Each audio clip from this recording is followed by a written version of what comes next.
New South Wales will be without train services again tomorrow and almost certainly until Monday at the earliest. 500 striking train drivers today voted to stay off the job until next Monday in protest against reduced crews for XPT trains. But there's a slim hope that talks in the Arbitration Commission tomorrow may lead to an earlier return to work. Today and tonight, it's been a time of difficulty on Sydney's roads as commuters have struggled to overcome the strike. This report compiled by Paul Marshall and Jim Cannon. No one likes them, but Sydney is getting used to train strikes and commuters have learned to cope. Not that that's much comfort when you're on the road at 5:30 in the morning trying to get a lift to work. It's just so stupid, you know, putting so many people out. Hitchhiking was one way around it, taking the car or catching a bus were others, but whatever you did, you had to wait.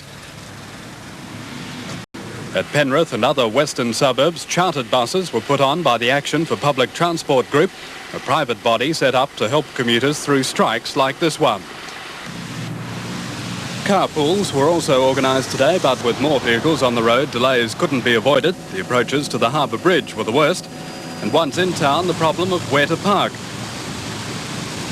The Domain was open to take some of the load, but like other car parks, it was quickly filled. As the last commuters finally made it into the city, the striking train drivers were meeting at Parramatta. Jim Cannon has that story. The more than 500 train drivers met to consider their officials' decision yesterday to call the indefinite strike.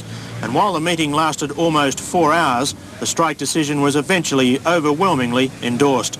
The state government came in for some heavy criticism for its rejection of a proposal that observers remain on the XPT while a safety inquiry is conducted. And the men also called for an urgent meeting of their union's federal body, raising the possibility of the dispute spreading to other states. The decision was already made last November for national action. It was subject to a further meeting happening first, so that decision's always been alive.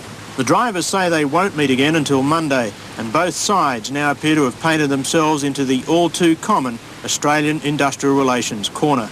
The dispute will now go back to the Arbitration Commission tomorrow afternoon. Traffic tonight is heavy but flowing fairly well. Sydney commuters have obviously learned from past experience. They may well need to draw on all that experience well into next week. Jim Cannon.